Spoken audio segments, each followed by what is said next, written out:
Encounters, sightings, true stories from the people who live them. I'm Dano, and this is the Cryptid Podcast.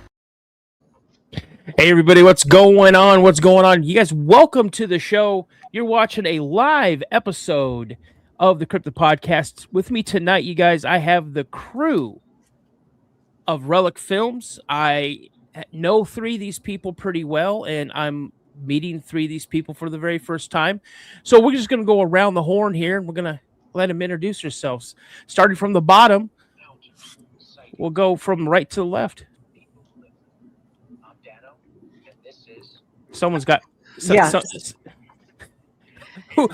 Who's listening to the show? Yeah. Oh, okay. Sorry. No, you're good. Go ahead. You're gonna have to call on me. Okay, I will. Okay. So, Kelly? Hi everybody. There you go. Hi everybody. I'm Jamie Kelly. I'm an experiencer. I'm new to field research, and I'm a member of Seekers. I'm on Beyond the Ordinary and a part of Relic Films. Awesome. And Melissa? Hi, everybody. Melissa Adair, Bigfoot Chick. I have a page on Facebook, Bigfoot Chick Adventures. I've been investigating the Bigfoot Sasquatch mystery for over 20 years, and I'm a part of Relic Films as well as several other groups, and I love to take every opportunity I can to get out in the woods. Awesome. Miss Natalie? Hello, everyone. Again, great to see everybody. And my name is Natalie Smearman. I am a part of Relic Films, producer of Beyond the Ordinary, and Blondes and Booze, as well as Paranormal Among Us. I am also a member of Seekers, and really excited to be here again with the Relic family. Awesome. And then Mr. Davies. My name's Adam. I just got out of the shower. I clicked on this link accidentally, and I'm a little bit scared. Don't know who these people are, but I'm having a gin and tonic, so cheers. Cheers. And the bearded wonder up there, Jimbo. What's up, everybody? I'm glad I get to see all you beautiful people for a third time. I missed y'all. I hope everybody's doing well. My name is Jim, host of the Night's Watch, cameraman over at Relic, and a couple other stuff too. And if you guys remember me from last time, I brought receipts. Hello, receipts. Nice. And last but not least, Mr. Relic Film himself. What's up, Greg? How you doing, Dano? I'm Greg. For those who don't know me, got this little thing called Relic Films that I put together many years ago, and we put we go out and investigate the woods and put together films and do things that people watch. Awesome. Well, you guys, I know we have a live chat going on, and I know some people will have some questions. So hold your questions, you guys. We'll get to those, but I first have some questions, and this one pretty much goes to Greg. And I know you were on the show a long ago, early in this podcast's beginning. I mean, I'm coming up on 2 years this October, and I can't believe how fast it's grown. But could you kind of let us know, why did you start Relic Films? What was the reason why? I started investigating really just as a hobby, as a distraction. I really needed to do something else other than hunt and fish, right? And so I just got out and started, joined a Bigfoot group on Facebook. And we started going out and investigating, and I was like, hey, might as well start documenting what we find, right? And then I started documenting. I'm like, hey, while I'm documenting, let's put together a film, a documentary. Mm-hmm. How hard can it be? Right. Yeah, right. Well, anyway, so I started doing that, not knowing a thing about film, and I needed a film company name, so we kind of sat and debated and came up with Relic Films, and I've stayed with that ever since, and it's done good for us. Awesome.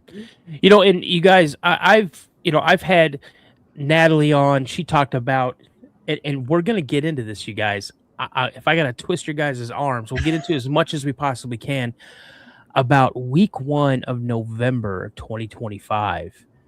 And I mean, Jim shared a little bit about it. Natalie shared a little bit about it. If you guys in the chat are not familiar, this first week of November, there was a lot of people in here, but people in this room right now, what you guys are watching, encountered some absolutely amazing, terrifying, scary, wicked, whatever you want to call it. I could tell you right now, if we had to run out of there and I was part of this group, I would probably have been the first one out of the woods because I'd have been knocking people down just to get out of there because of what I was told. But, we'll get into that. But out of the 6 of you, or the 5 of you, because Greg started it, who was next that came in and became part of Relic Films? Adam. Yeah, so Yeah, that was me. It was me. So I came in, and the best decision I ever made was to work for free. So I got friendly with Greg when I was in Texas. He kept following me around. First, I sort of found him a minor irritant, but then I became friendly with him, in the same way as you get used to, toast or something. And I liked Greg. And so he contacted me because I'd done some films you probably know, for Nat Geo, Discovery, all of those. I was doing lots of films. And Greg said, I've got no money, but I'd like you to come to the Land Between the Lakes with me because he spent money on his film permit. And I said, yes, I will. Just because I thought he was a good guy and we'd go and do it. People know I will not do that for free ever again with anyone else, so don't get any ideas. It's a special for Greg. But that when we went, it was an extraordinary experience because we did encounter. We had a real life encounter with a Bigfoot, and it's a wonderful film. And I know you're going to talk about The Land Between the Lakes 2 later on, and you should. But the first film, the Relic Films Land Between the Lakes, in my opinion, and I'm always right. So in my opinion, no, genuinely, in my opinion, it is the best Bigfoot film ever of its kind anywhere. And I tell everyone that because the sequence there and the interaction with those creatures. I'm familiar with gorillas. I've seen them in the wild in the Congo. I'm familiar with orangs in Sumatra, all these great apes. I don't like chimps, but that's a whole other story. But I'm familiar with these creatures. I've seen them in the wild, and we actually had this interaction with this creature. It was 9 feet tall or thereabouts, as an approximation, and it had red eyes. And I cannot emulate its chest cavity. It was extraordinary. And the whole interaction, you see the cameraman there, Brent, freaking out, trying to run away. And I realize that in that sequence, I realize in those moments that creature is drawing us in, and the others are at the side trying to ambush us. It's a remarkable, remarkable thing. And we had the pleasure of showing it at premieres recently. One in Townsend for the Bigfoot Festival there, where Greg and I were joined by Natalie, and then one in Kentucky where Melissa came along. And, I've had people come up to me afterwards, experienced people like Charlie Raymond and a few others go, that was incredible. So if you have not seen that film, then you are a lightweight in the Bigfoot world because you really have to see that film. And I'll tell anyone that because that is essential. Yeah, it's essential reading. So so you must see that film. It's a really fabulous film. Awesome. So just if someone who hasn't seen the film and, have been labeled a lightweight by Mr. Davies. Now, I haven't been called the lightweight since I first started drinking alcohol. I'm 325 pounds now. I haven't seen There's always it. a second time, Dano, and I don't care. Well, you're a lightweight. Where can I see this? Where can other people see that haven't had the chance to It's see real it? simple. you go on the Relic Films website and you can download it there. It's as simple as that. Okay. And it's a must watch. The first half hour is in a place called the Meadow. Now, and I was not part of that. It's more of a paranormal. It's a unique phenomenon in itself. It's very interesting, but I've never been there, so I don't think I can speak about that with any veracity. I think Jamie and Jim have both been there, but that whole sequence in the Land Between the Lakes, it's remarkable. It was perpetuated initially, I should say, by Martin Groves. Without his help and assistance, we never would have found that. And Barton also helped. He was the one his research area, we called it in. I'd love to say, I'm quite planny, but philosophically, the things that have happened to me, which have been the most extreme, have happened to me by chance. I don't know what that says about me, but there we are. But that is the best film. You cannot not see that film. All right, you guys heard it. You guys heard it right there. Go to the Relic Films website and download it. I mean, listen, Adam, you are talking this movie up, and I'll tell you, I have seen dozens of Bigfoot films, and I have yet to find one that I've been able to watch. Well, no, I stand corrected. One of Greg's first films that he did about Downy Booger. The Downy Booger. Yeah, I watched that whole thing. That was a fantastic film.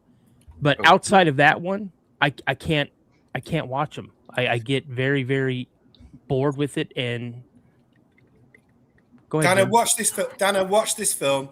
My balls are rightly big on this one because I know it's such a good film. So watch. You guys, the British, they speak their mind. Let's go. Yeah. Yes.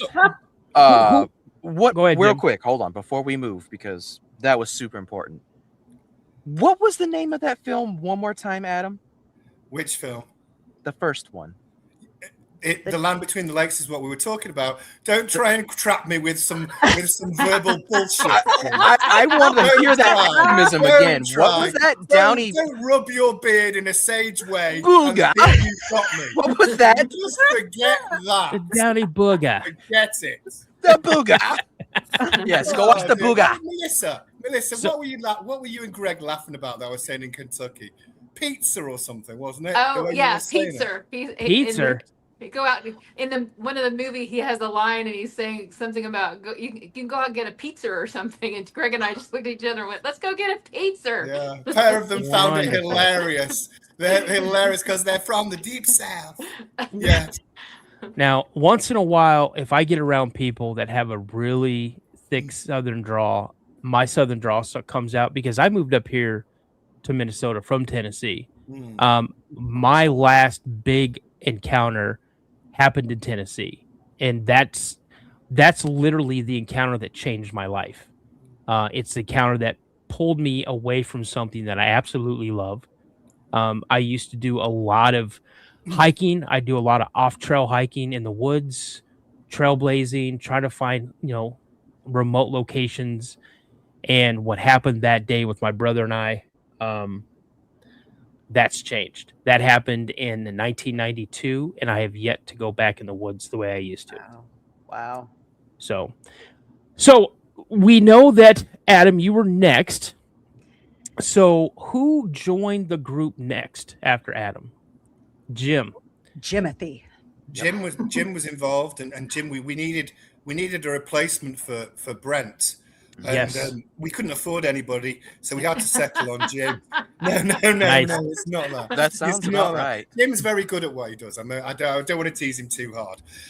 So Jim came along, and also on the heels of that, we were looking for a female cast member, and what we wanted was somebody who was who was gonna. What we wanted was somebody who was smart and would be able to match me and to go off to go off the foil there, to work really well with me. So Greg and I debated about it, and then we had Natalie come along. So Jim and Natalie were pretty much one after another, and that was great because then we were starting to form the core of the team of Relic. Yeah. And then came along Jamie and Melissa. Yeah, Melissa is again that smart, adaptable lady. All the ladies here are very pretty, and then obviously Jamie joined us too. So what we wanted was capable female researchers who could stand on their own ground and didn't need men. But didn't have an attitude about it. They were good, and they could work as a team. So we wanted those ladies to come on along with Jim, and that was a privilege. It's a privilege that they joined us. So that was how the team was formed. Yeah. Awesome. So I am seeing new people in the chat, so I just want to say, you guys, thank you so much for joining the show tonight. If you guys are new to the channel, new to the chat, drop a 1 in the comments and kind of let us know where you're watching, listening from. I'm super fascinated where this show reaches. I have a huge following in Australia, in the UK. And so I love seeing the reach of the channel. And if you guys haven't already done so, please subscribe to the channel so you guys get live content like this. This is like an exclusive. We've got all of Relic Films here in one spot. My next question is going to be for Melissa. Melissa, what was your first encounter and when did it happen? My first encounter with what I consider to be a Bigfoot creature was probably when I was in my 5th or 6th year of researching. I was in a place just outside of Charlotte, North Carolina, and I've been there multiple times. And it was cold, it was February, and we were going across into this area down into a pre-Civil War cemetery. And I was excited because I was leading a bunch of people down into this area. And I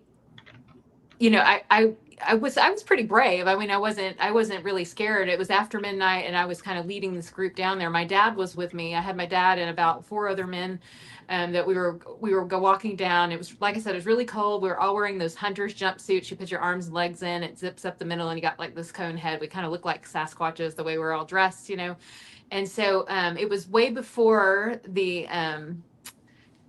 proliferation of FLIRs. So no one had a thermal yet. We just had night vision. So it was a while ago. And so we were walking down. I was excited to lead these people down this road to the cemetery. And it was a place where a number of sightings had been. And so we were walking down there. We weren't single file, but we were walking kind of in a line, and I was in the front. And I was, happy. I'd been talking with my dad. We were just, la, la, la, la, la, going down the road. And then all of a sudden, I describe it as like a switch was flipped. It's like I walked into like this wall of fear. I just became terrified. And my heart was beating really fast. I was starting to sweat, and I was really starting to get freaked out. And so I was like, why am I so scared? And so I thought, you're just freaking yourself out. You're just freaking yourself out. You're going to be okay. Just keep walking. So I was like talking myself down and doing that all the way to the cemetery. And so when we reached the cemetery, it sort of subsided, but it was kind of always there on the fringe, right? And so we spread out in the cemetery. All the guys with the night vision were all around the perimeter, and my dad and I were kind of sitting kind of in the middle of the cemetery, and we stayed there for a good long while and just listened. And we didn't really hear anything or experience anything at that point. It was decided at that point that I would do some calls and wood knocks, so I did, and nothing really responded. And it was extremely cold, and my dad had complained like 4 or 5 times that he's getting really cold. So I'm just like, I told the guys I need to take my dad back to the base camp, to the campfire, to get warm.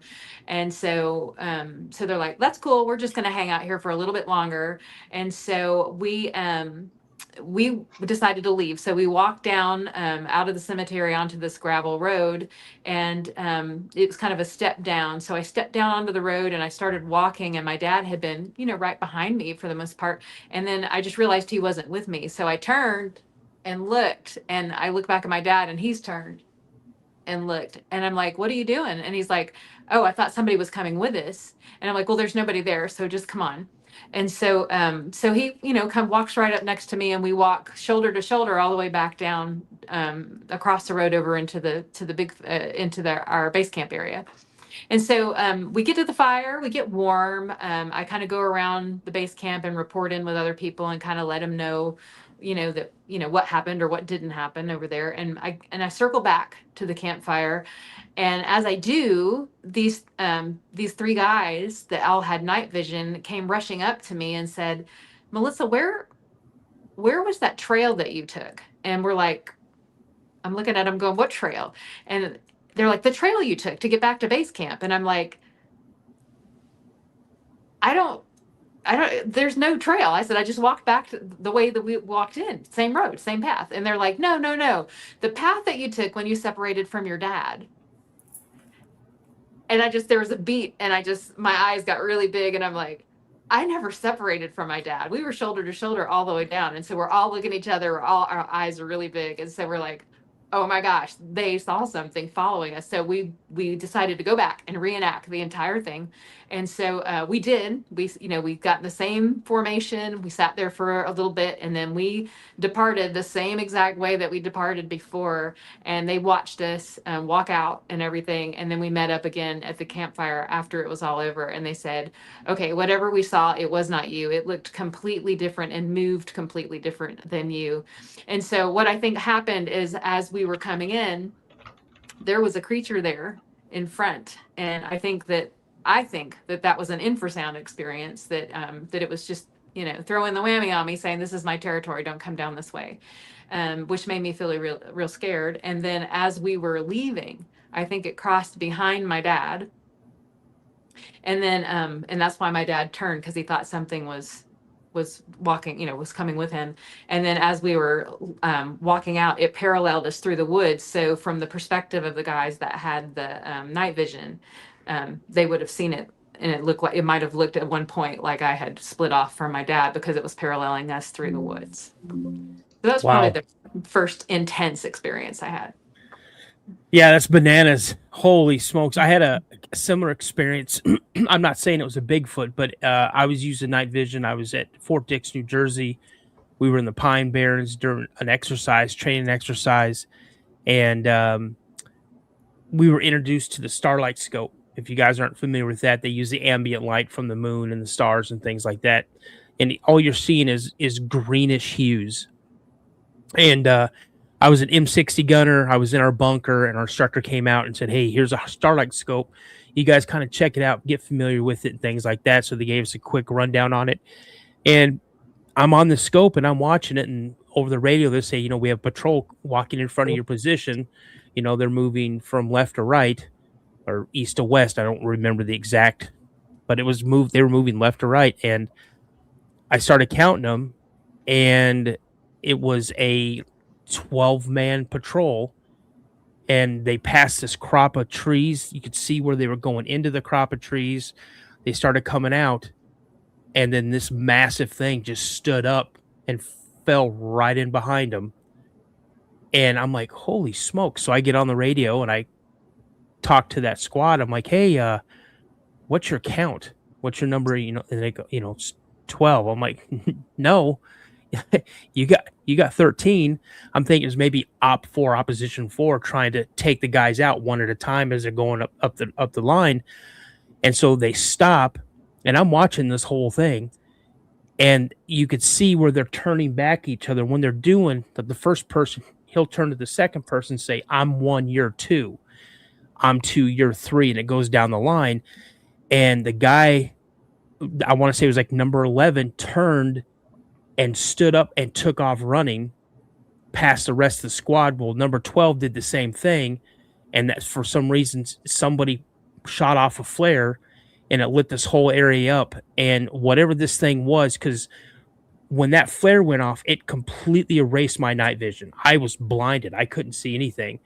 And this thing, from when I was rubbing my eyes, I had all these dots and everything all over my vision. I saw this thing taking off, and it covered like 200 yards of like an open area into a tree line in seconds. Now, I'm not saying it's a Bigfoot. I don't know what it was. I didn't have a clear view of it. but that's not the only time I had an encounter out there. But this show isn't about me. It's about my distinguished guest. And Kelly, Jamie. I'm sorry. I just looked at your last name. Jamie, let's hear about what was like the one moment that really kind of pulled you into this whole thing. Was it was it an encounter? Was it a story that you heard? What was it? Yeah, so like I said, I'm new to field research, and I actually went on my first expedition last year. And on the first night of my first expedition, I got to see this really tall bipedal creature looking at me behind a tree, and it changed my world. It exploded. And a little funny tidbit about that is I was handed night vision because I didn't have, any gear. So I'm looking through it and I don't see anything. I'm handed thermal and I see it. And as soon as I do, I put it down and I say, I'm not responsible enough to do this.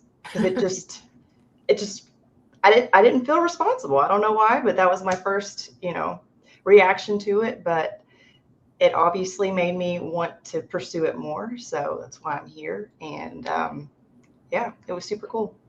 So let's kind of revisit that. Who were you with? Where were you at? So I was with the group Seekers, and we were in a area that we call Ambush Alley. Okay. Sure. Okay. That's like the devil's armpit, devil's backbone, devil's crotch, whatever you want to call. No, Ambush Alley. And so when you had that moment, okay, because I remember my first sighting and I remember how I felt. I was terrified, but I was excited.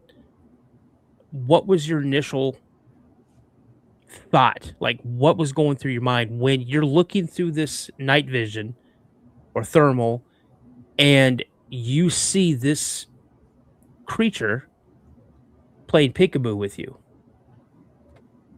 It was, holy crap, it's real. What was your thought process before that moment? Did you kind of maybe had an interest in it? Did you kind of believe that they were real, or were you going out to do this investigation more of a validation to try to prove these things aren't real, or you wanted answers because you had some type of feeling that there may be something there?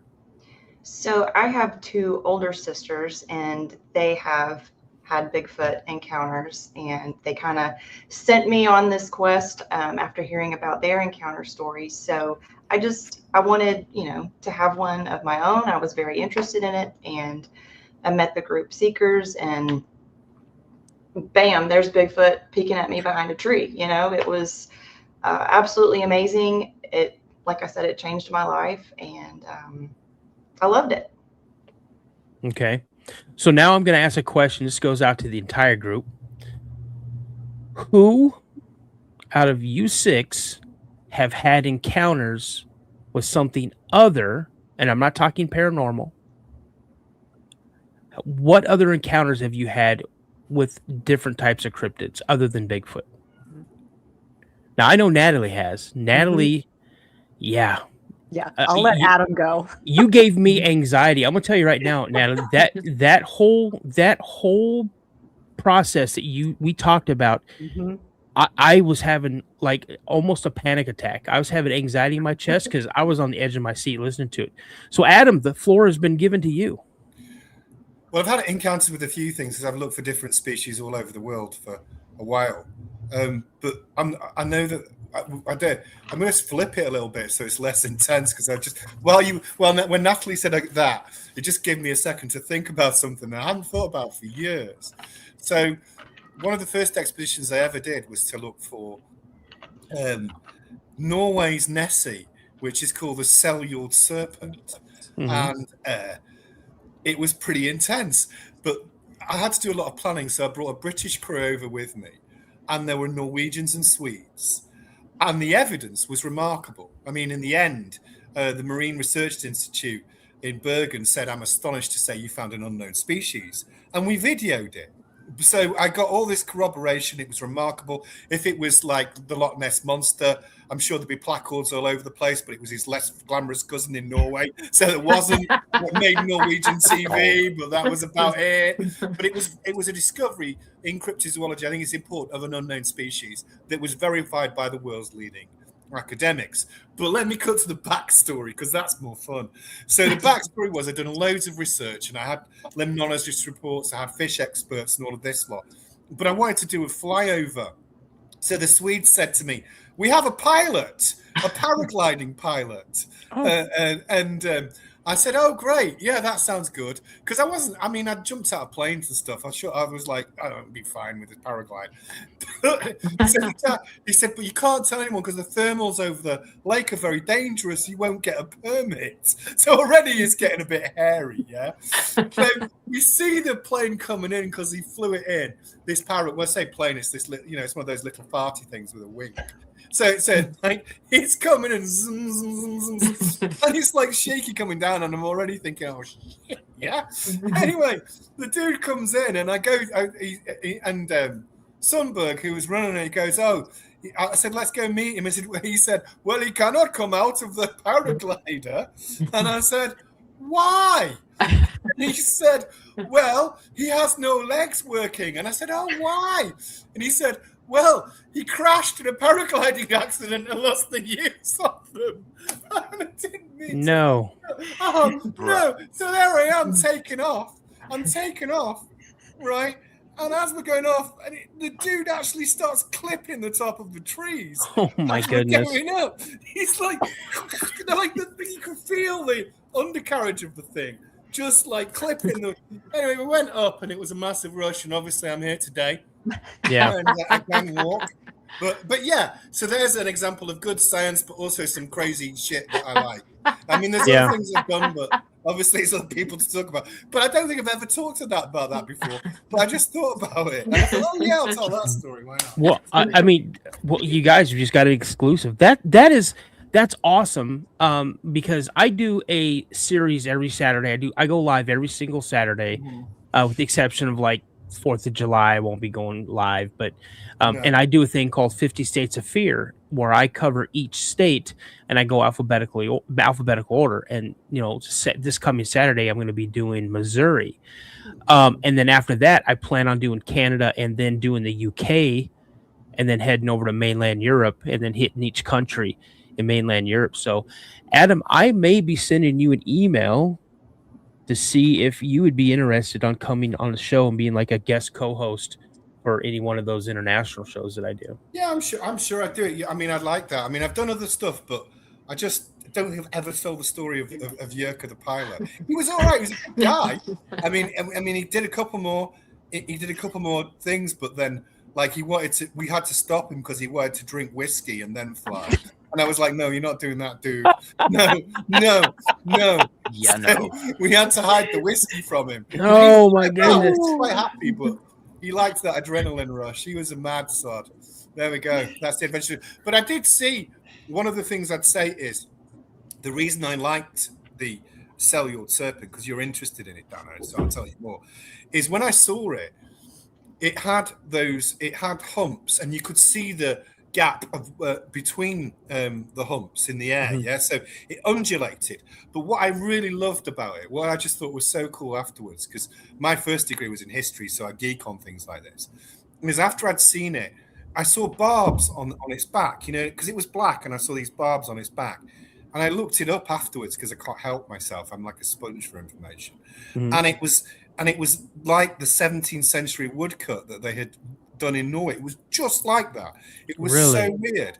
But I can say that with veracity because I've got the backing of like a panel of scientists. They did a blind thing of the emissions of the hydrophone, and they backed it. So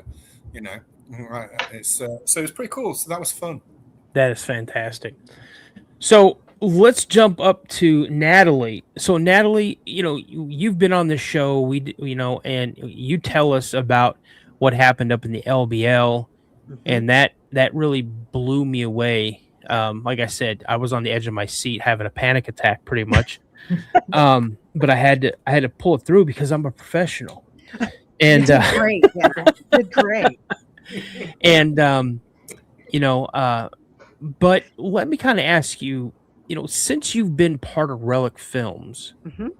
what is one of the single most terrifying moments that you've had outside of the LBL? Because I want to talk about that specific moment with everybody. If everybody here was involved in one way, shape, or form in that week or weekend, I want to talk about that later on in the show.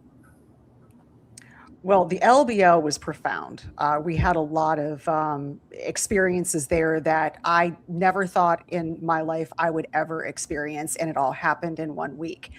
The other experiences I have had while filming with Relic, of course, we had disembodied voices. We've had orbs. We've had high strangeness. And it was really an incredible experience, especially you're standing there and you're doing experiments in the forest with these orbs, not knowing or understanding what they truly are. And we're running experiments, staying quiet and different things. But I think outside the LBL, I think what made my hair raise up a little bit was when I was just interviewing a lady. And I was interviewing her, and it wasn't filmed. It was just a conversation that I took away. And she said that her grandfather had come to the Smoky Mountains to help build the roads in through the National Forest into Cades Cove.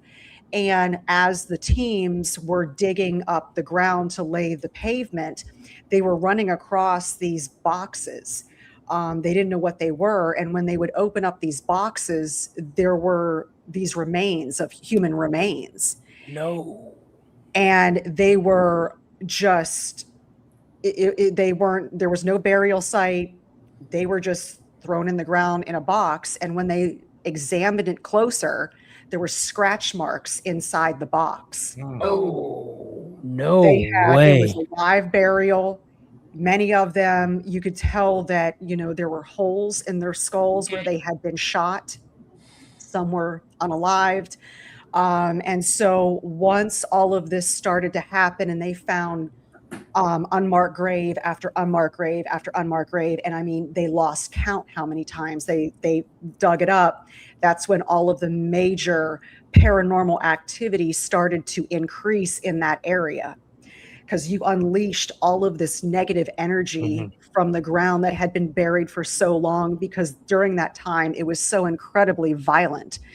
And so that is where you get a lot of your haunted forests from, in that area. And and Lord knows we experienced a lot of that. Yeah. Now, I just noticed what the time was. So let's go ahead and just kind of jump into that encounter that you shared with us on the LBL, because I know you have to bounce out in about 5-10 minutes maybe. Yes. And so kind of just tell us, kind of set it up, and then who else was with you there when that happened? So yes, everybody but Adam. Okay.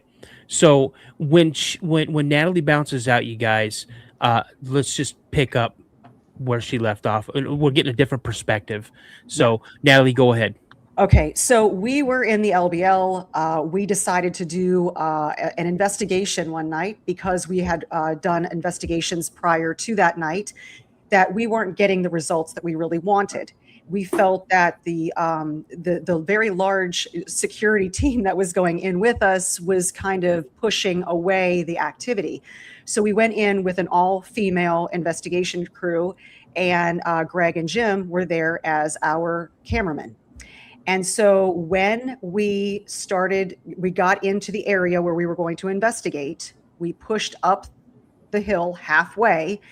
And I said to Greg, what I'd like to do is do a growl. Like earlier in the week, I got growled at in base camp on my way to the makeshift bathroom. He said, yeah, do it. So we're all standing there. I do 3 growls. And then all you hear is boom, boom, and the ground is shaking under our feet. And I'm looking at everybody like, is this really happening? And I growled again, and it happened again. And we're getting all of this, and we're looking around, and we start hearing movement all around us.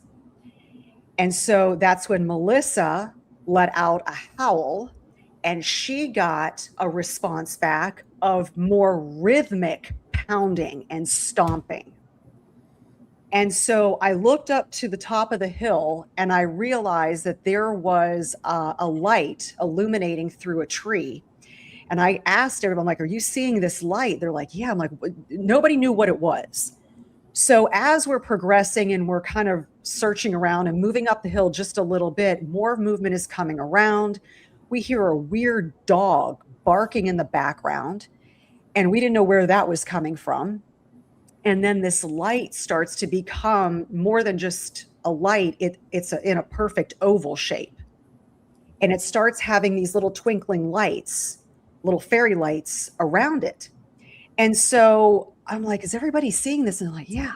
So then Melissa and Jamie were alternating, having this feeling of illness, like either like dizzy or nauseous. And I said, just get behind me and we'll see. And then as soon as they got behind me, they started to feel better. They would move out. And so this happened a couple times. Well, as this is happening, I look up to the hill, and out of this light comes what I said was a crawler. I said, I have a crawler at my 12 o'clock.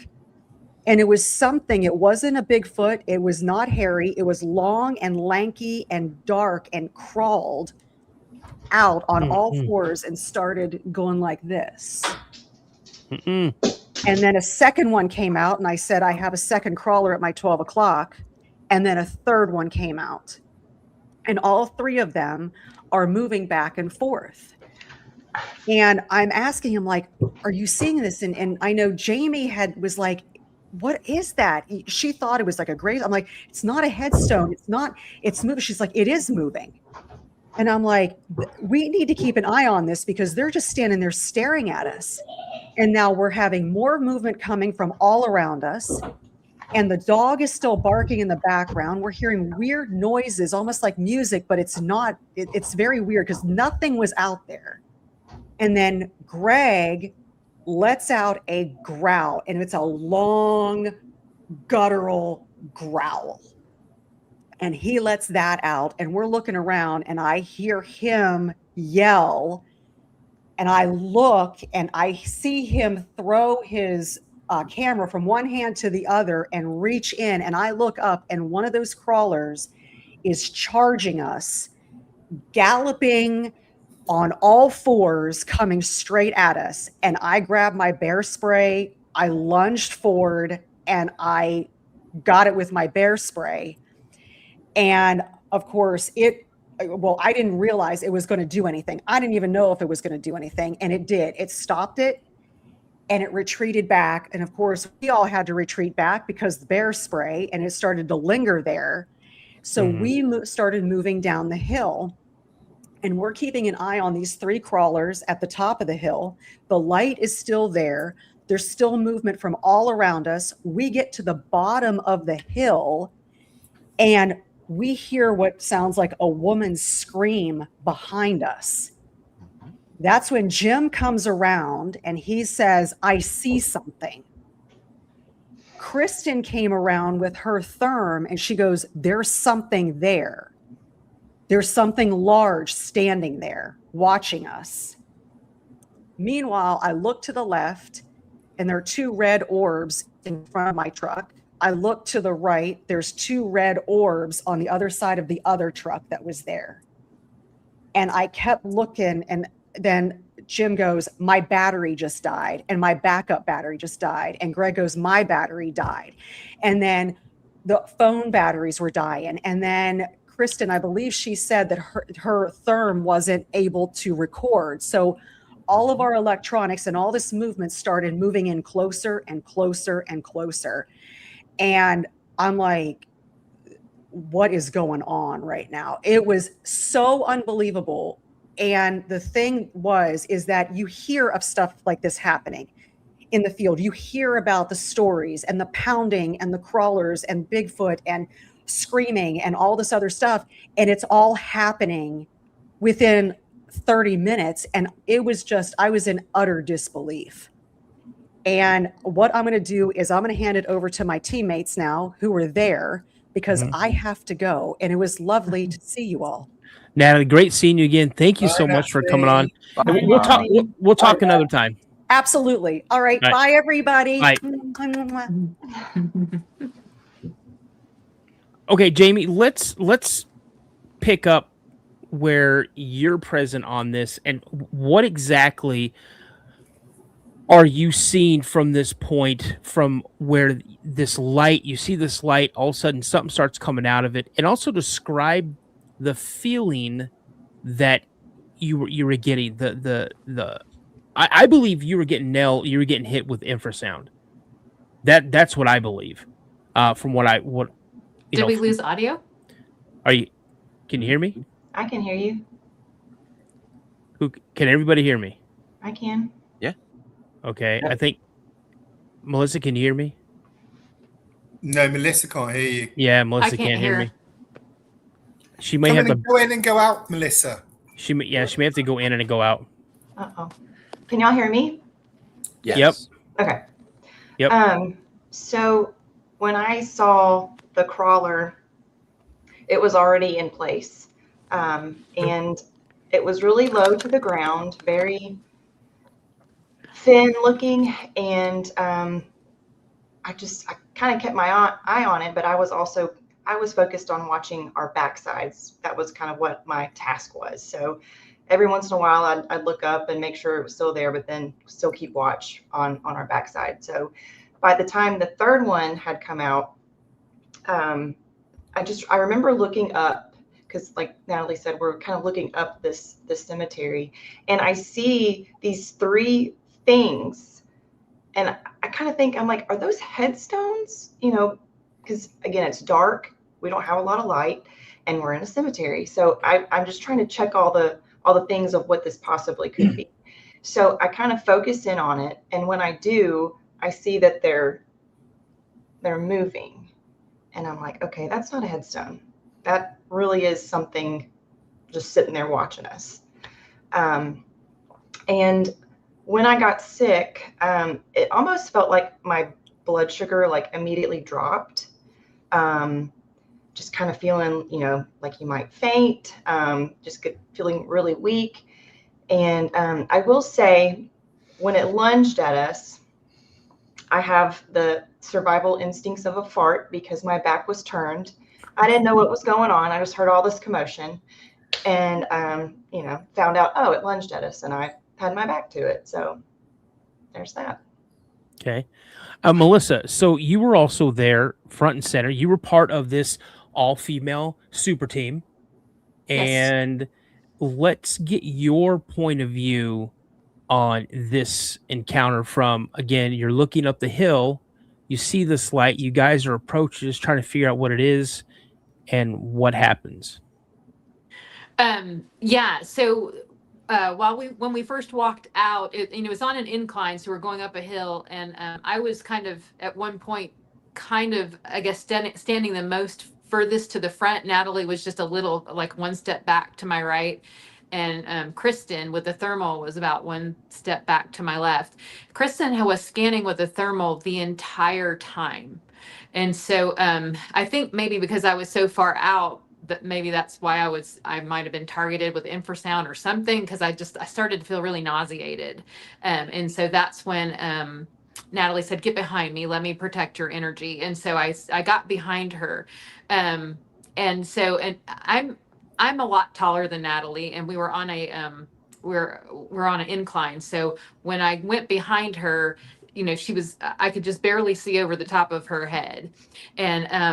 And so I could see everything that she was pointing out. I could see that it kind of, I don't know, the way I would describe it, I didn't see an oval, but then again, I don't have really good natural night vision. And so, but what I saw, it like was somebody like flipped on a flashlight, and so the beam of light was shining out from behind the tree. But when I say that and use that imagery, it sounds like it was a really bright light. It wasn't bright at all. It was very soft. It was a very soft light, but it was definitely there. And so I could see that, and then I could see the three entities, and I could tell that they were moving a little bit like this, back and forth. And so while we're watching this, and we're all confirming that we can all see it, we're constantly checking in with Kristen, and she's got the thermal. I'm like, Kristen, can you see anything? She's like, I don't see anything at all. And that was kind of freaking us all out, because we could clearly see there was something there, but it didn't have any sort of a heat signature at all. So, we didn't really know what to make of that. And so,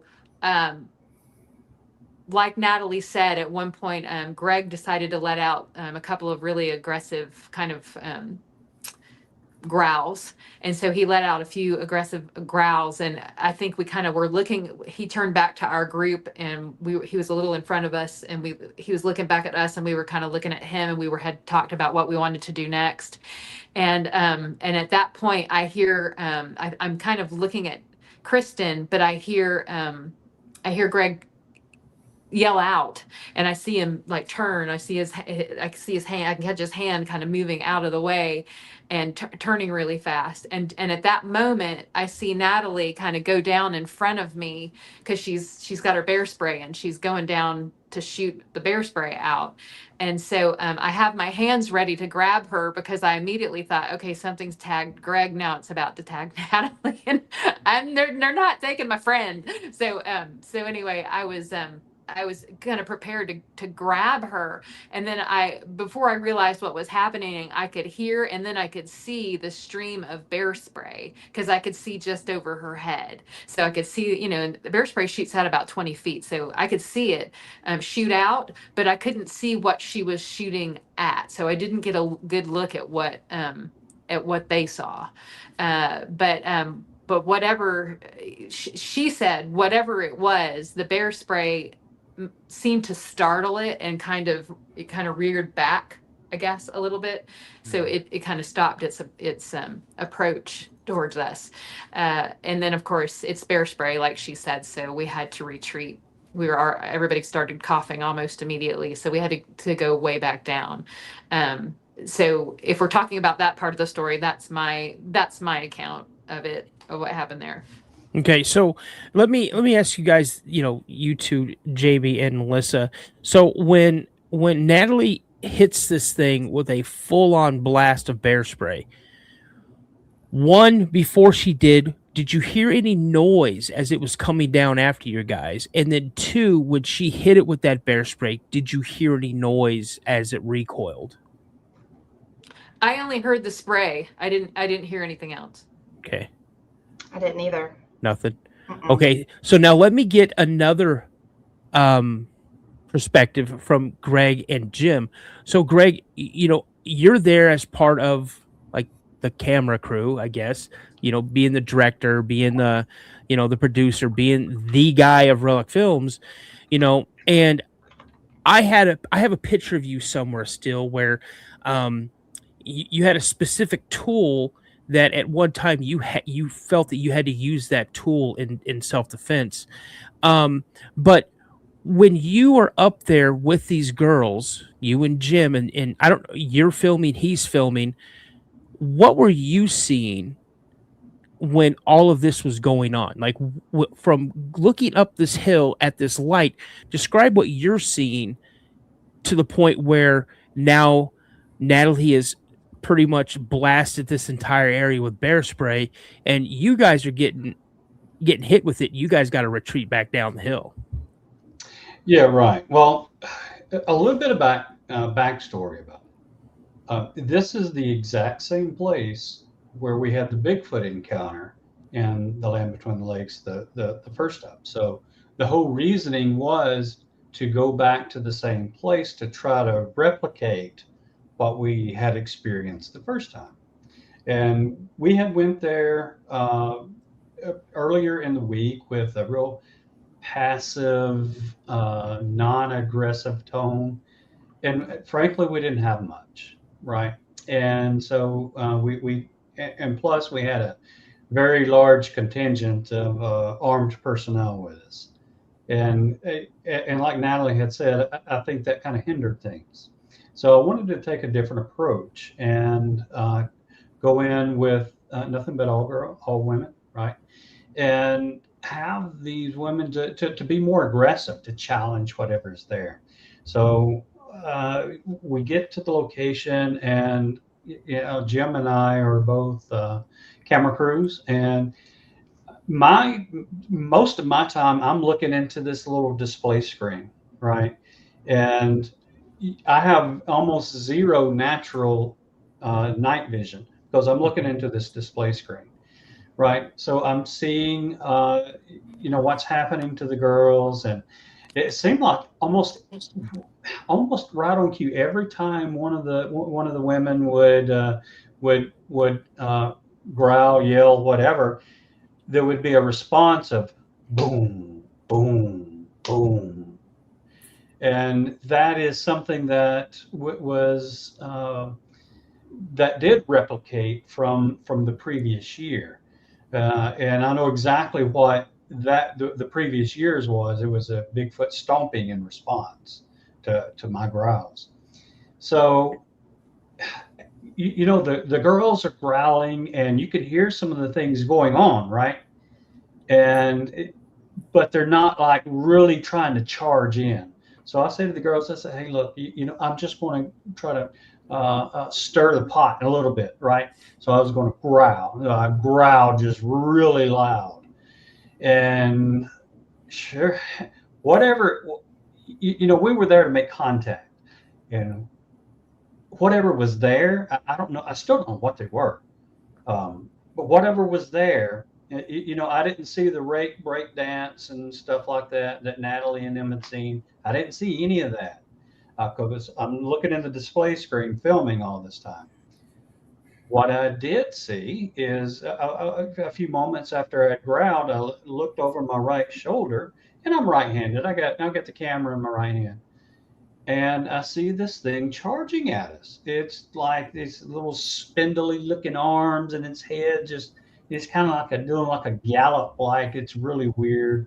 And it's the only time I have ever pulled a pew during any of my investigations. I've been doing this quite a while now, and I've had some little hairy situations.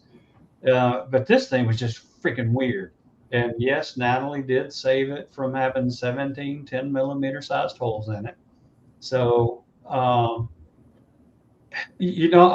I saw was this thing charging at us. And I yelled out and I said, "Oh, there it is!" And I pulled, switched down the cameras and pulled out my security PPU, and by that time it was all over. She had already hit it with the bear spray, and the bear spray repelled it. And like the others, I didn't hear anything. Okay. But I mean, the bear spray sitting there lingering so bad, we had to retreat rather. So we retreated back down the hill, back to our vehicles, and it wasn't long after that our cameras died. Just ran out of batteries. So, but that wasn't the end of things. The whatever it was that was there essentially surrounded us. I mean, they were in front of us, they were behind us, and you could still see some movement up on the other side of the cemetery, right at the woodline. You could still see a little bit of movement there. So I think what I really think that they tried to do was establish dominance, and that's it. Because I think when we went there to challenge them, they took it seriously, right? And they're like, okay, well, you want to challenge us? Here it is. It's back to you. So, that happened. I don't know exactly how to portray the feelings that you have. You're startled. You have an extremely high amount of adrenaline going. And you're excited all at the same time. So it's something that's it's very, very difficult to explain. One thing I will say that I know for a fact now is that some of the things that was making us sick is not infrasound, something else. What do you think that was? We think it's a form of EMF pulse. Okay. We have proof of that. Okay. And which would number one, it would act very, very similar to infrasound, almost does the same thing. Yeah. As far as the physical conditions of the body, but also would explain battery drainage and data malfunction on digital cards. Yep. And some of the other anomalies that you have with electronic equipment there. But we do have proof of that now. Yeah. So, Jim, you're there front and center. You're watching all this, you're filming it. What is it that you're seeing, and what time in this whole excursion, this whole encounter, did you think, like, at any time, I mean, were you like, man, we don't need to be here. We need to get out of here? Ooh. Well, first of all, I was to the right and maybe kind of middle. Greg was in front of me. But, man, first of all, like, LBL is just a weird place, bro. Like, it's I don't know what it is. I don't want to, like, ascribe any kind of too much woo to it. But, like, as soon as you cross that bridge, man, you feel something. Like, it's different. All of it is just not like anything that I've ever felt before, like, as far as areas go, generally speaking. But outside of that, like, for me, like, that particular experience, it really didn't feel too crazy, I guess you could say. I kind of have a high threshold, as you know, but like, I do remember, though, like, when I got there, like, instead of filming the girls more, I felt like we were just being watched. I was doing a lot of scanning too with that, trying to do both, because it was very overpowering, like, the sensations that were kind of hitting me, and seeing all the lights and the orbs, like she said, the portal, like, it's this large light, but really faint, really soft. I saw it Thursday night and got zapped also on that adventure. And, when stuff starts going off like that, you really need to pay attention, And for me, like, I don't know, man. It was just didn't feel right. I'm never going to retreat out of anywhere. I mean, shoot, after all this went down, I've tried to go up the hill and was only stopped by the lingering bear spray. I would much rather chase it down personally. But, it was chaotic, though, man. It was just chaotic. I'm all that feeling going on, trying to figure out why, and see if I can maybe get some of these light orbs as well, because they're just going off. I mean, it's insane, the amount of lights that we're seeing at this point. And then, the next thing I know, basically, after all this weirdness is going on, is, Greg is running backwards, cursing a storm up, and I'm trying to figure out what's going on, and I'm tripping over headstones. And, it was just a blur at that point, and it's, I shouldn't be surprised, really, because, normally I have, like, my own little, how would you say this, way of doing things before I go into anywhere. And I didn't get to do that at all. It was just, we parked the car, and next thing I know is, 3 girls and a Greg are running out the car, grunting and hollering at these boogers out there. And I'm just like, okay, well, never mind. Here we go. Let's run. Yeah. You guys, and here I have a theory. I also, I think I think the only person that knows this is Jim, that I have a pale crawler, a rake encounter. And it happened when I was 1989, the summer before my senior year of high school. And I'll tell you, things I've seen in real world things, stuff I've seen when I worked in a prison, seeing the worst that society has to offer and see some of the absolute mayhem that they can cause. I would take all of that and then some before ever seeing another pale crawler, ever having an interaction with that. And the reason being is a lot of people, when you ask them, what do you think they are? I always get, oh, they're demon. One second.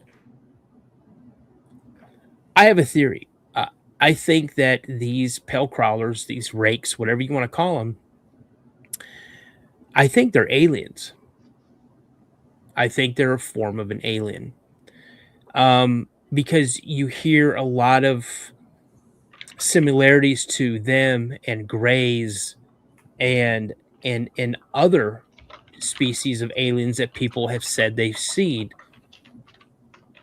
So, I mean, again, that's just mine. At any time, did you ever get a feeling that these could potentially be maybe an alien that you guys are dealing with? Or what do you think they were, what you were dealing with? We spent a lot of time the next day, like Googling all the different things that we saw, trying to figure out what most closely matched what they described, what they saw. And the thing that that kept popping up with the different, descriptions that we were putting in the different search engines was a rake, which, is an urban legend. Mhm. That they're not really supposed to exist either, right? So, and I don't really remember.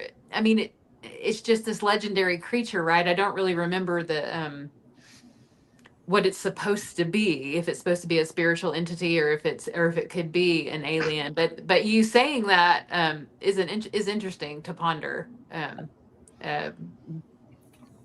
based on what they, what we observed, and then what the people who actually were witness to it coming in described. I'm open to that. Yeah.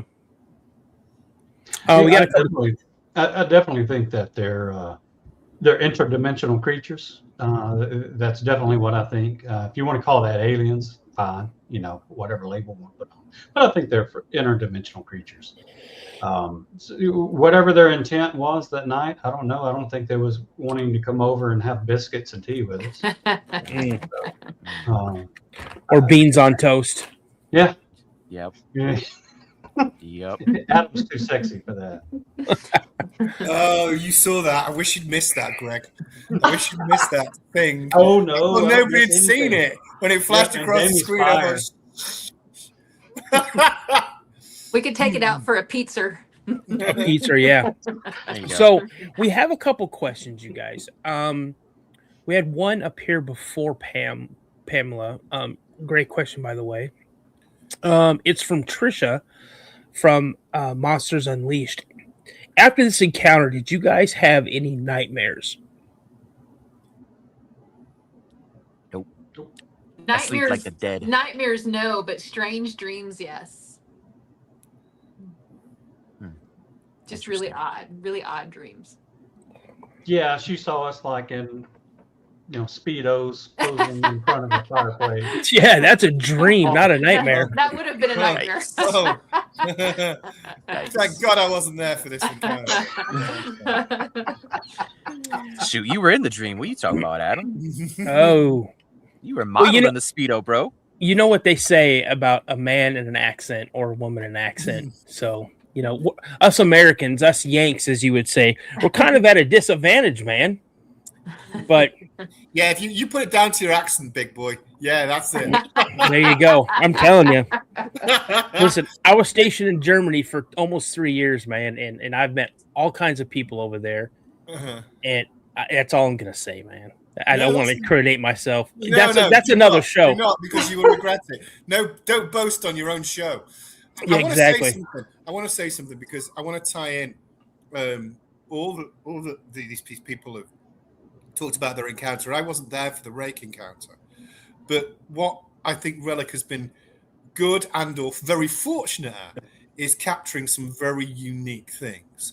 So obviously in Greg's first film, the Downey Booger, he got some great evidence there. I wasn't part of that, but I was part of the Land Between the Lakes, and we talked about that earlier, and the Bigfoot encounter. Obviously, you've talked about the rake, but one thing that we've missed, which is important because we're running out of time, is what happened during the filming of The Vanished, when Natalie and I paired up, because it's hugely important and it ties in with all of the things that we've been saying tonight. So when we were there, one of the places we decided to cover two cases.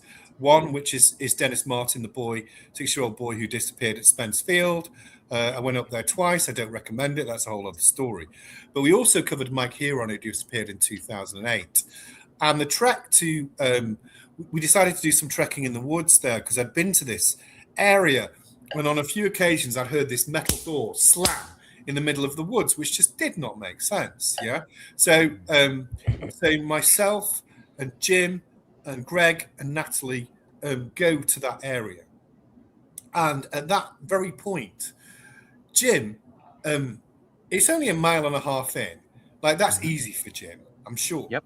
But he suddenly lies down. He says, I need to go to sleep. It's the weirdest thing. And he just lies down on the dirt. Yeah? Just lies down with his eyes closed. And then, Greg and I are looking around. And I said to Greg, can you see that damn thing? And he gets it on the camera.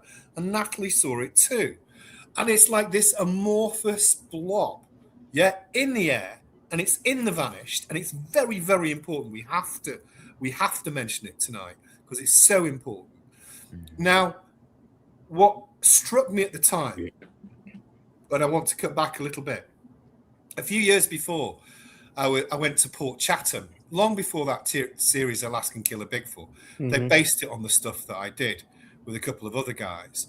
And Port Chatham was the area where it was abandoned in the 1950s because a Bigfoot had allegedly killed people. Anyway, I went the first time just with a small crew, and all the locals said we'd all die. It's a whole other story. Anyway, I didn't die because I'm here. But then we went back again with Discovery, and we were on a boat. And we did a master interview in this abandoned cabin in Port Chatham. And it was so important because there were three of us, the main characters, myself, Stephen Major, Larry Beans Baxter. Stephen Major did his interview first. And then he comes back and I did my interview first. Forgive me. I did my interview first. Stephen's holding the shotgun out the window because a lot of grizzlies around there. You know what I mean? Mm-hmm. And he said, I can see something. I don't feel good. I can see something, whatever else. And I just thought, well, maybe he's exhausted. It's a stressful place, you know? And then these bushes parted. I didn't even want to talk about it at the time. These bushes parted, and there was like some sort of shimmering thing. Yeah. And that's one of the few places in the world. I'm like Greg about those rakes. I would have shot them to death. But there you don't have to think about it. You can shoot first and ask questions later because it's uninhabited. There's no people. The only people were in that cabin. Yeah. For miles and miles and miles. So if something's threatening us, you can shoot it. So I went to shoot it. And the moment with a double barrel, the moment I did, it dissipated.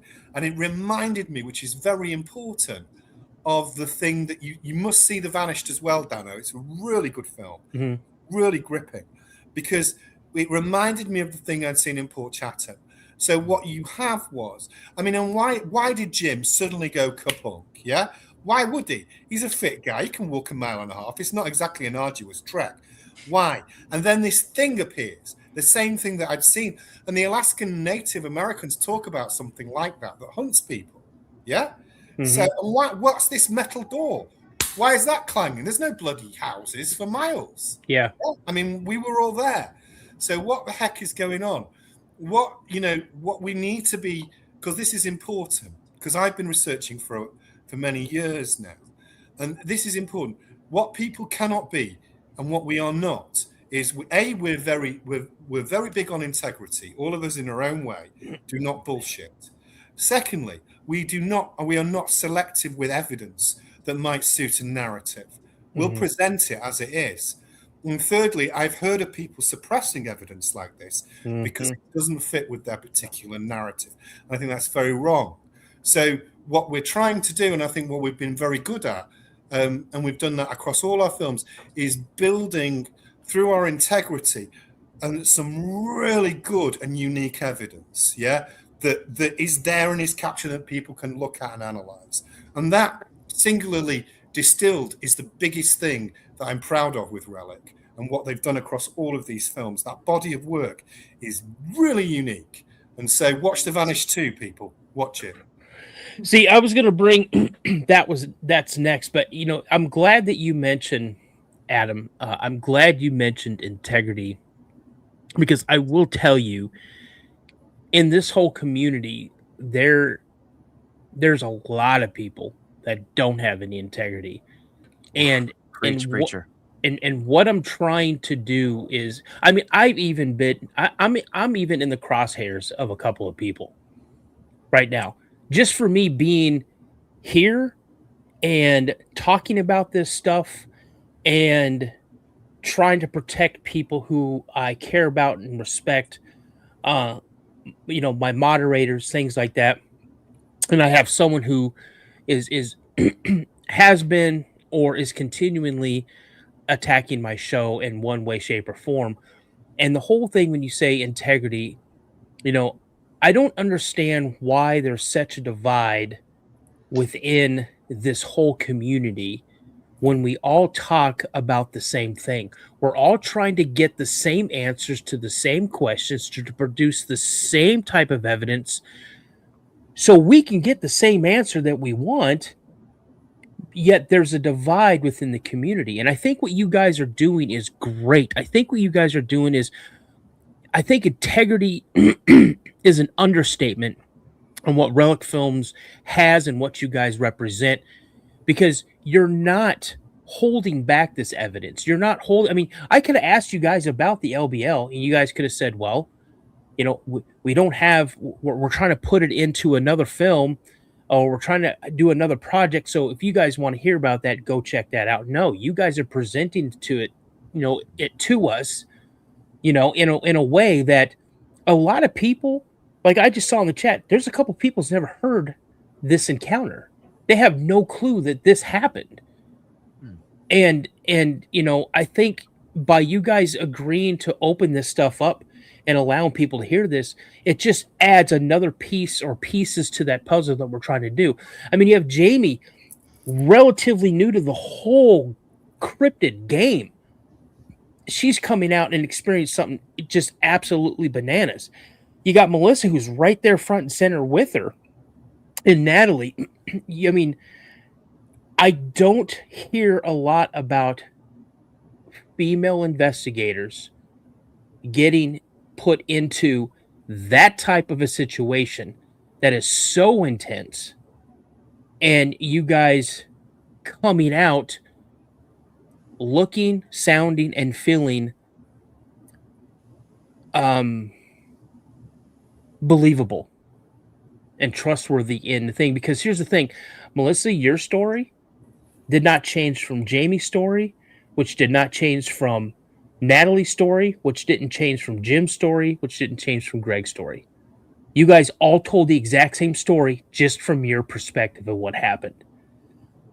Well, there's a point here. Can I just make a point, Dano? Yes. It's an important point. And it's this. I've been managing a Bigfoot store. Tomorrow's my last day, but I've been managing that.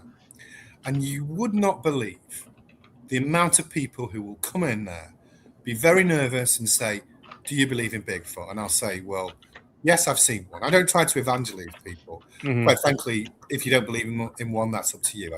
In a nice way, I don't care. But the reason, and then they'll tell me their account. Yeah? They'll tell me what happened to them. Very nervously. I had one guy who was probably in his 50s, I'd guess. He saw a Bigfoot when he was in Georgia. and he was 16 years old, and the thing chased him. Whole other story. But he'd only ever told his wife that story, and he only told it once. And then when he came in my store, he cried. You know why? Because of fear of ridicule. Yep. And they happen all the time. Yeah, fear of ridicule. Now, there's no such thing in my vision of the community as such. There's never going to be that holistic. Oh, let's all stick together on this. It's just not going to happen because of ego, because of pettiness, for whatever else. Yeah. Yep. But when we set out to do the Relic thing, and when Greg initially formed it, and Greg and I had that discussion. Afterwards, when I got involved, it was we're going to say our truth as we see it, and that's how it's going to be. And I'm going to carry on doing that. So if you have this group, people may disagree with the perspective, but I'm very comfortable. And the thing I'm proudest of is that when we do find evidence, we present it as it is. Yeah. And so you're absolutely right. You're looking at this dynamic because I used to do cross-examine people for the government. They just gave different perspectives of the story. There's no embellishment. They're just saying it as they saw it. And they're comfortable doing that within this environment. And that's what we need to perpetuate. That's what we need to perpetuate more. And that's what we're trying to do. Yeah, and that's a great point. Thank you for making that about the whole ridicule thing. Now, I've had people ridicule me for my stories, and they were family members. We have an individual, if he's still in the chat, I am the first person that he came out to with his story other than his family. And I could, as I was watching him tell me his story, I could see his facial expressions change. I can see his demeanor change. I could see he was retreating back, pulling back some stuff. And you could see him regain his confidence and go on and continue with the story. And I'll tell you, I've heard dozens upon dozens of dogman encounters. This is by far one of the scariest dogman encounters I've ever heard. And it is the scariest dogman encounter ever told to me. And it's Tommy right there. It's Thomas. His episode, it dropped last week. And if you guys get a chance, please check it out. It is one of the most terrifying encounters I've ever heard in my life, coming to about a dog man. And I'm telling you, I don't know what these things are. I know the LBL is a hotspot for them.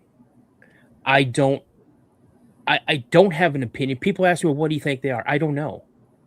There was a sighting 9 miles from my house of a dog man a few years ago. 9 miles from my house. I'm up here in north of the Twin Cities, in Minnesota, and 9 miles from my house. My son had an encounter with a Bigfoot less than 10 minutes from my house. So I mean, these things are here. They come out in these areas, and people ask always. And I'm going to ask you guys, because you guys are out and about. You guys go to places where these things, this is where they're supposed to feel safe. And now they're coming out into the suburban areas and even some urban areas. Why is that? Why do you think that they're coming out? Bigfoot, Dogman, why do you think they're coming out? Well, I, for one, think they've always been around.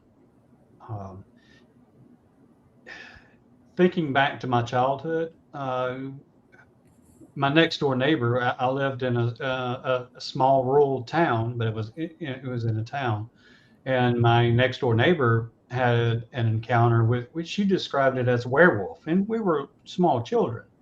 I was like, yeah, right. But I mean, she swears to this day that she still had that werewolf encounter. And I had an encounter with, I think it could have been a Bigfoot, and not far out from where a big town is. So I think they've always been here. It's just, now there's less ridicule among those that talk about it, number one.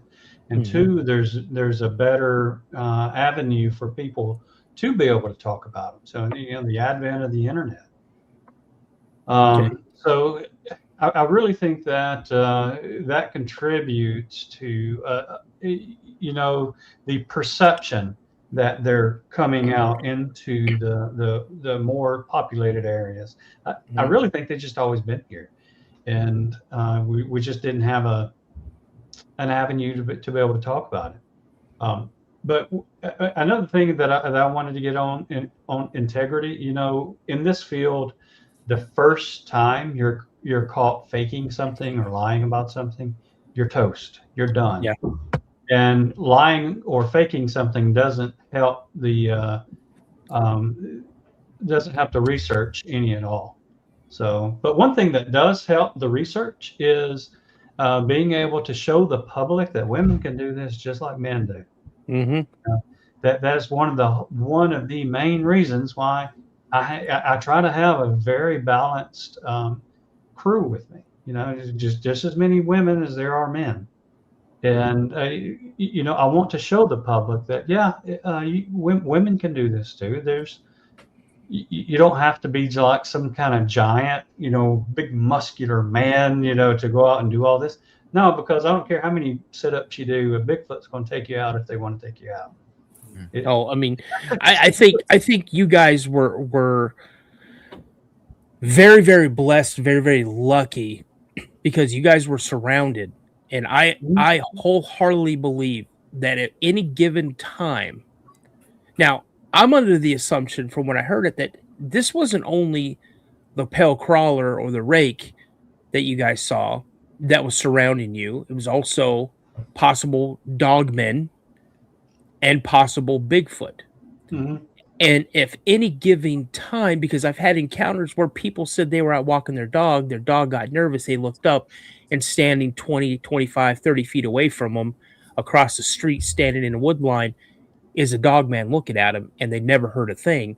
If one of these creatures truly wanted to snatch any one of you guys, it would have been done.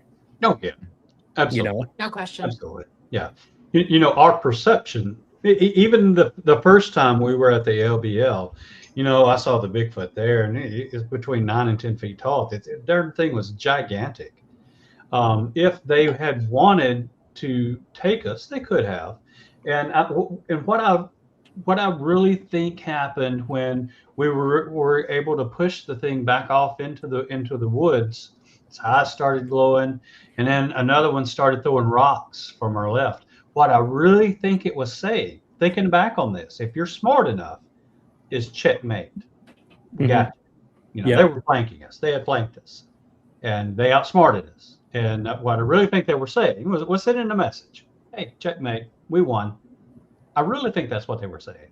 And if they wanted us, they could have got us. Absolutely. Yeah. Yeah, absolutely. Adam, let me ask you, what was one of the probably scariest things while you were doing this whole The Vanished picture?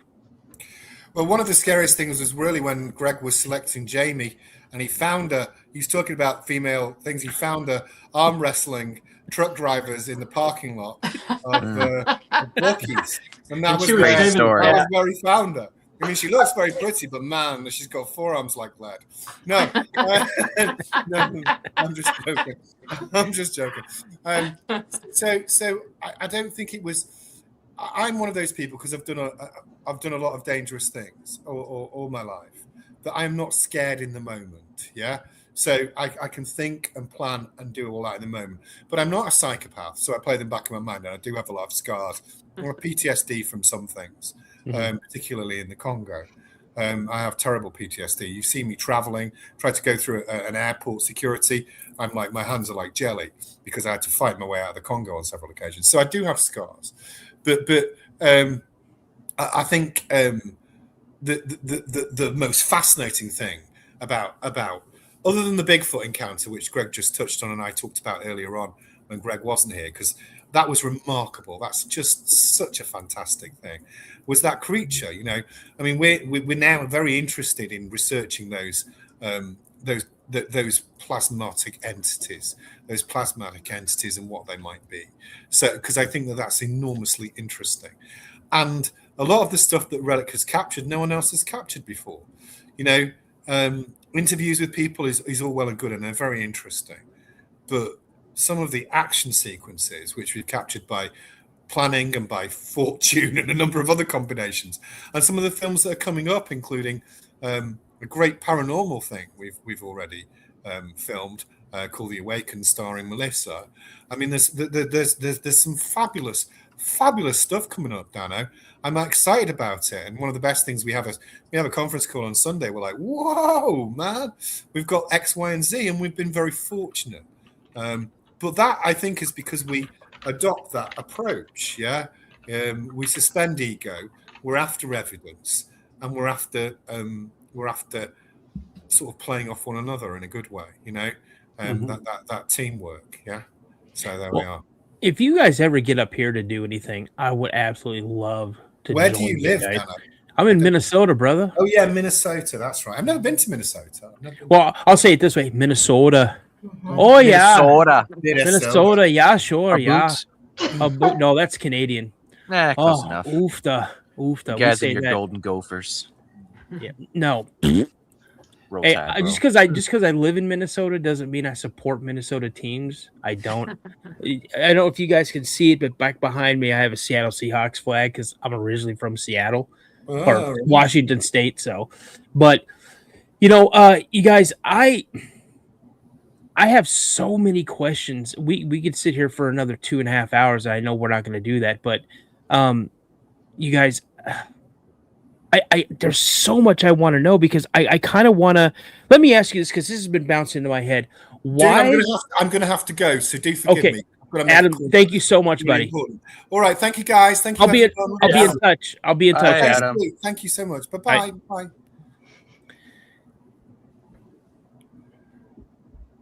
I'll remove Adam. I'll remove him. There he goes. And then there were 4. So, and Greg, this is more, I guess, pointed towards you. Is number one, why the vanished and why those 2 cases? I mean, I can kind of understand Dennis Martin. I've done a couple of live shows on there with Mysteries Unknown. Josh, he's my brother. And, one thing we would do would be like the missing 411. And we've covered the Dennis Martin case. It kind of had some wind fill its sails, and it became back up as a few more YouTubers decided to start covering the Dennis Martin case. Why Dennis Martin? And when you guys went to the location and shot your movie, did you find or figure something out that no one was able to figure out or find before? Because we all know about a couple saw a large unkempt man carrying a child over his shoulder. The dad ran back and forth this field or this trail where Dennis was at. He saw Dennis go behind this bush or this tree because Dennis wanted to scare his dad, and he saw him do this, and then minutes later his son is gone. Yeah. Why? Well, I'll start out by saying one of the reasons that we chose these 2 particular cases is the similarities behind them, and in the fact that there was nothing found of these 2 individuals. No clothing, nothing except for Mike Heron's ATV. It was found with a kill switch on, which is unusual and except for an experienced rider. They usually don't use the kill switches because they know how to turn them off, right? Mm-hmm. Anyway, so that's suggestive of several things, but one of the things that we can rule out or at least in my opinion, we can rule out in those cases is that that animals were not a factor. I don't think bears were a factor in either one of those two cases, because you would find debris. You would find an arm or a leg or something. You would find something. And I did find some information that nobody else has. I had a contact at DNR that sent me all of the DNR information that they had on the Dennis Martin case. Now, there was some speculation that the military was there and they wasn't really looking for Dennis Martin, and there was some speculation about the FBI and their involvement. And I'll put some of this to rest, that there was every branch of the military that was represented there, every branch at the time. And they were all looking for Dennis Martin. They absolutely were there looking for him. Now, they were separate from the other, like, civilian search teams, but they were there to look for Dennis Martin. And they didn't find anything. And in that case, it was the largest manhunt that had ever been in that area that had been put together. And so there was thousands and thousands of man hours looking for Dennis Martin. So something of Dennis Martin should have been found. I'm kind of the opinion that he could have been trafficked by somebody. Whether it's somebody he knew or not, still don't know that yet, and probably never will know. Now, Mike Huron's different story. Now, when we went into those locations where they had disappeared, my contact at the DNR had told me, he flat out said, "Hey, if you go into these areas," he kind of circled them on them out. He said, "You'll find feral people." So that it's not feral people. Has been rumored to be there, and he confirmed that they were there to me. He won't do it on camera, of course, but he did confirm that there are feral people, and those areas where those feral people were not far from where Dennis Martin disappeared at Spencefield. Now, when we went to investigate there, Jim was immediately attacked by something. And he eventually got better, and he was filming. And Adam and I were watching this little glowy thing that was up by a tree, and we were getting Jim's attention. Say, "Hey, Jim, come over here, get it." And Jim finally sees it, and he's the one who actually captured that footage. And as soon as Jim noticed it, boom, it took off. It vanished. Okay, and it exactly fit the story of the Cherokee story of the Raven Mocker. And the Raven Mocker is this supposed entity that hunts people and it's essentially an energy vampire. It zaps their energy, and so it can live longer. However, according to that legend, and I kind of disagree with this on the legend, as soon as the person that's being hunted notices it, the Raven Mocker flees and then it dies.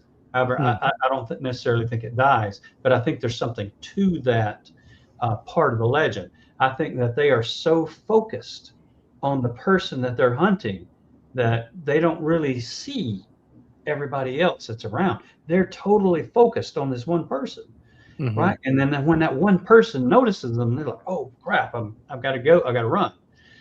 Just like exactly what happened with Adam in Alaska. There were very, very similar cases.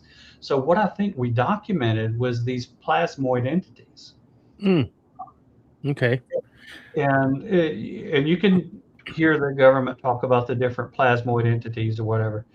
I think we documented two types of plasmoid entities, and they're shown in the Vanished. Some of these orbs that we see that's out in the woods, we've got really, really good footage of green orbs that was taken at the LBL that was reminiscent of some of the things that we had seen at the Vanished. So, we that night was just really weird. There was a storm that came and was just, Jim got some great footage of the storm, and there were trees falling all over the place. And, I just happened to say, I said, I hope a tree's not across the road in front of us so we can get out of here. And sure enough, there was a tree across the road. It took forever to get the chainsaw guy out there for us to be able to get out of there. And then we had to move 2 other trees along the way. But, when we woke up the next day, it was up in the mountains, it was actually snowing. So I got some footage up in of snow up in the mountains. So, we kind of quit our investigation because it wasn't conducive there. Yeah.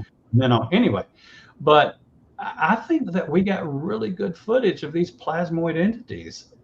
And, just you need, if you're out in the woods or you're out there by yourself, you need to keep a good eye around you, because if you see something that's kind of distorted or kind of looks a little weird, it could be one of these things, and it could be hunting you. Particularly if you get sick, you get ill, something like that, I think you're being hunted. I have a theory about, it would surprise me that, Jim, you fell out, and I think I have a theory about that. You're carrying all this camera equipment, so you have all this electrical, force field kind of around you. And I think it's payback for you sending me those spider pictures, because I hate spiders more than anything in the world. Spiders and then clowns.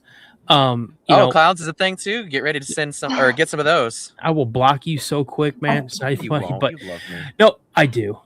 But that really surprised me. Now I'm being serious on this. It really surprised me that, how Adam described it. You and I, we are not small guys, but 1.5 miles. I mean, I walk about 4 miles a day, and 1.5 miles, and all of a sudden, boom, you're on. You lay down like you. I've got to lay down, and you're laying it flat on your back. What were you feeling? What happened in that moment? Well, I was laying on my stomach actually. Oh, okay. And, so what happened was, this is, if memory serves, this was not long after we started hearing the metal door sounds, and then, or at least like I believe the first one. I mean, there was multiple times throughout the night, if I remember correctly, that we had heard it. But essentially, as I'm sitting on a log at this point, kind of just hanging out, it's what we would describe as being zapped or something like that. It was really intense, though. I mean, this was the worst that it's ever hit me before. And, like I've often described, it feels like you're, for instance, laying down in like an MRI machine or a CT scanner, and they're pumping you full of contrast, right? You get that warm feeling that's like kind of almost draining feeling, and it just, washes over. You feel it literally doing that. All of your body signs are like pee, puke, throw up, go doo-doo. Like all the signs in your body that's saying something's wrong is happening. And it's just so amplified, man. And that's the only way I know how to describe it from my experience, and like it was just so intense. Like I do when I'm out, I do everything in my power to keep myself protected, I guess you could say, from EM field or radiation field. Like I'm more along the lines of, this is radiation, just because contrast, that's low dose radiation. It feels exactly the same except on all the steroids, but I digress. I do everything in my power. I have on copper socks. I've got steel toe boots that I'm hiking in.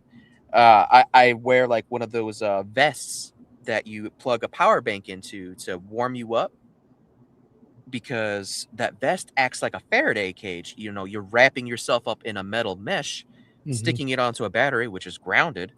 You know, I take all the precautions that I possibly can to mitigate this, because I'm convinced that this is a thing.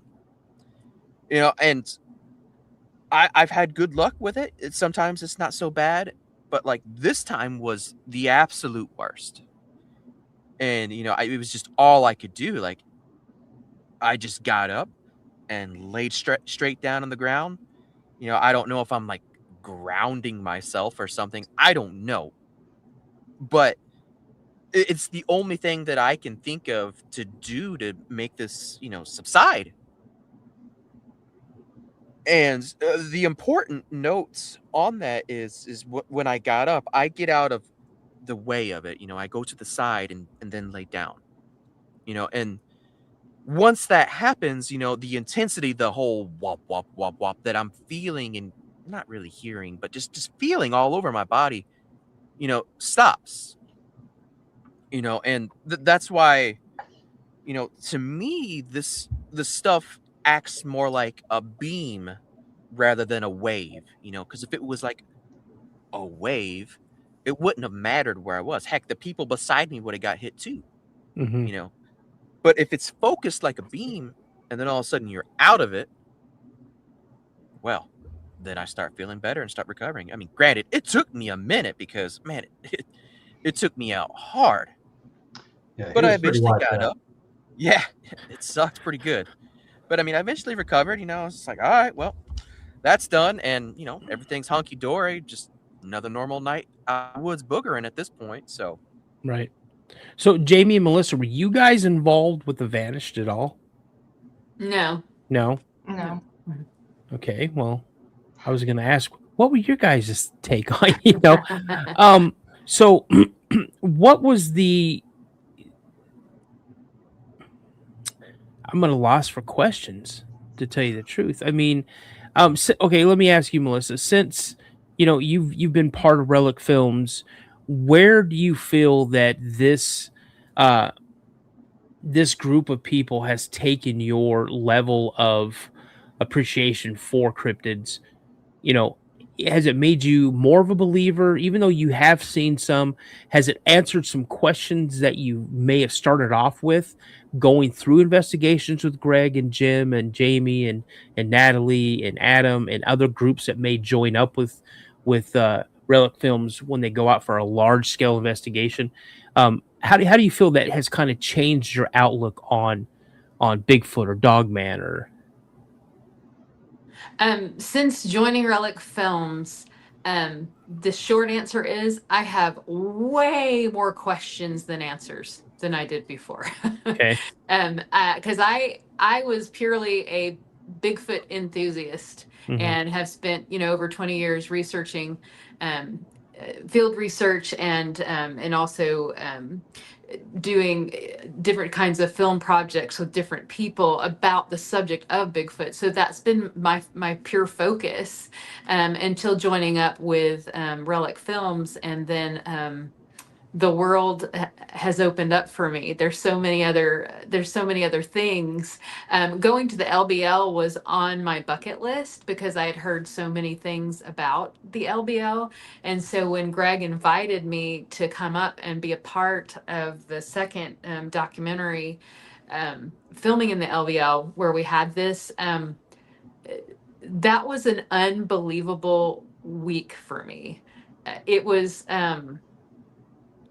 I mean, if ever you could basically have a brain dump of the paranormal and high strangeness, that's kind of what happened to me. And so from the first day that I was there to the last day, I was mind blown by all the things that we did. It was my first real introduction to any sort of paranormal research that we were kind of incorporating alongside our field research. And I got to witness some very intense and incredible things with that, and learned a lot about things that I knew really not very much about. And just to see the results of some of those experiments and activities that I have to this day really no explanation for. I mean, it was mind blowing. And so that kind of was the catalyst to start the week, which is what I was told why they were doing it, because when you do those kinds of activities in a place of high strangeness, it kind of charges the battery, so to speak, so that if anything is in the area, it hopefully will make it more active. And so yeah, I since I've been with these guides, I have learned a lot about all facets of high strangeness, and kind of can see how they are connecting. And I am, after the experiences that I've had in the LBL specifically, that night on the hill that we were talking about, and then the paranormal stuff leading up to that, I am just, I'm starting to see how these are all these really truly are all facets of the same diamond, and that they're all connected. And again, just so many more questions than answers. Awesome. Someone asks, good night, Munchies ask, do you have a channel? Do I? Yeah. Yeah, the Bigfoot Chick Adventures. There you go. And that's you can see a lot of my old videos and stuff there. I have not put out a lot of new stuff there yet, but it's coming soon. Okay. And Jamie, with you, like I said, you're relatively new to the whole investigations thing. What, a few years now? Not even a full year yet. Not even a full year. So let me ask you this. What was your first thought after that week, after you had those encounters? And what do you think your expertise is within the group? Like, what is the one thing that that you may be a little bit above the rest?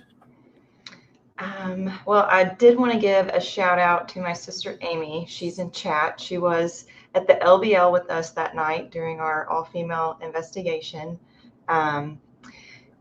So I'm just a sponge at this point. I'm learning from all of these great people that I'm involved with, and every single person has something that they can teach me, something that they can show me, and for that I'm really thankful for. And then I don't know if I have, a special something that's, I don't know. Jamie is highly intuitive. She's highly intuitive. See, there you go. I don't like to toot my own horn, so thank you, Melissa. But yeah, just sense when things are around. So I would say that Jamie is probably one of the most talented, intuitive people that's with just raw talent that I've come across. Okay. She when something's around, she feels it. She can detect when something's around.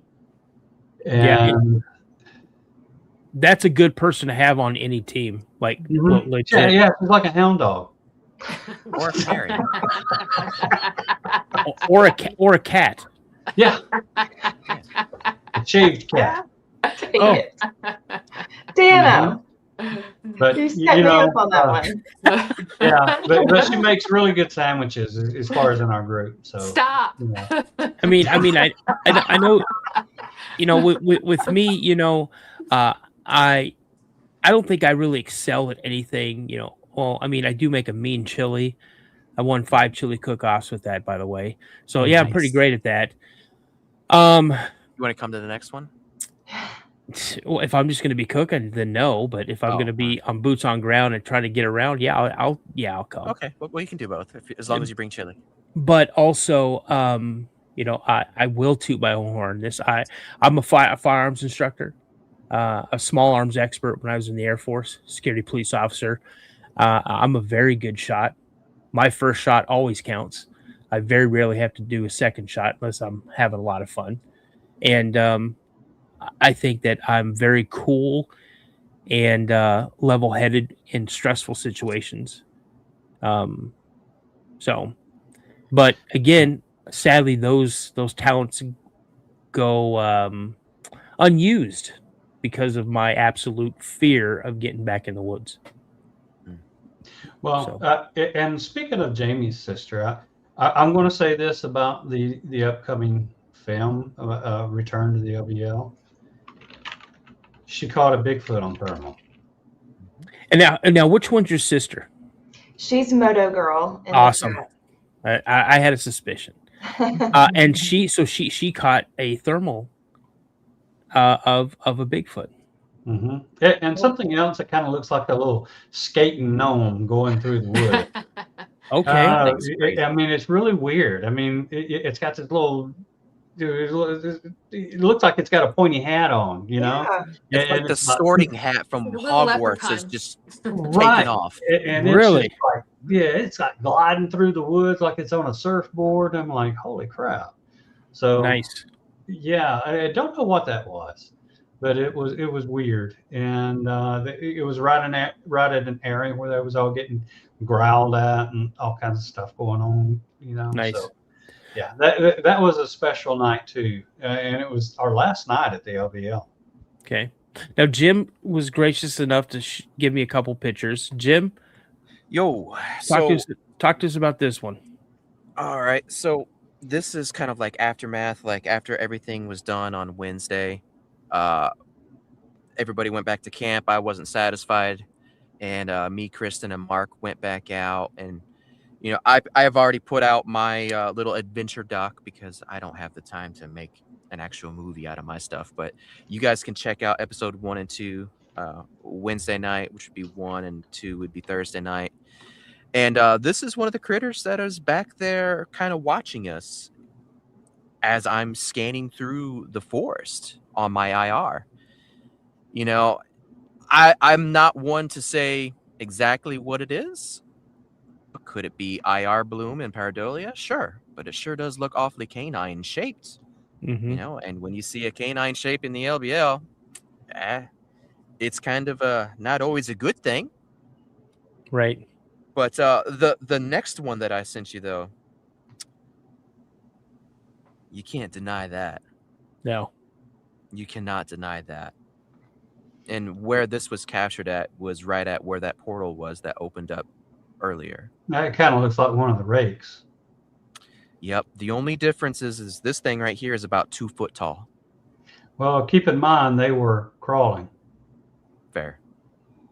Yeah. I mean, either way, this thing is, you know. Yeah. I don't know. That's Rake, crazy. little people, gray, you know, tomato. You Yeah. can say whatever you want and, you know, put whatever adjective that you guys want to it. All I know is like that for sure. There's nothing else that it can be other than what it is. Yeah. Well, you guys, I mean, we've been on here almost 2 hours, and I can't thank you guys enough. I am so appreciative of you guys coming on this little show of mine. I'm trying to grow it. I'm trying to get it up there. I'm looking for the magic 10K, and it's like right there. I can see it. Jamie, I'm going to extend an invitation to you to come on the show, be a guest, talk about your encounters, talk about, you know, things that you're hoping to see in the future with Relic Films and other investigations. And Melissa, same thing to you. I'm going to open up an open invitation to you as well to have you come on the show and share your encounters. Awesome. And you know, I already sent one to Adam, but I'll do it in our chat. You know, we have that little group chat where, you know, someone had like a Brazilian cat wax or something going on. I don't know what that was about.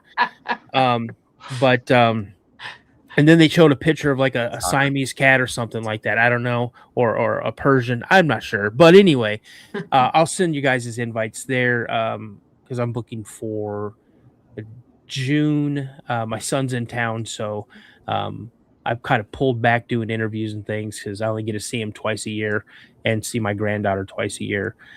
So this is a treat. And yeah, but again, you guys, let's go around starting with Jim. Jim, where can people find you and where can they reach out to you on socials and things like that? All right. So best thing to do is head on over to the YouTube since you're already there and you can find me at the Night's Watch podcast. And yeah, I'm a pretty cool dude.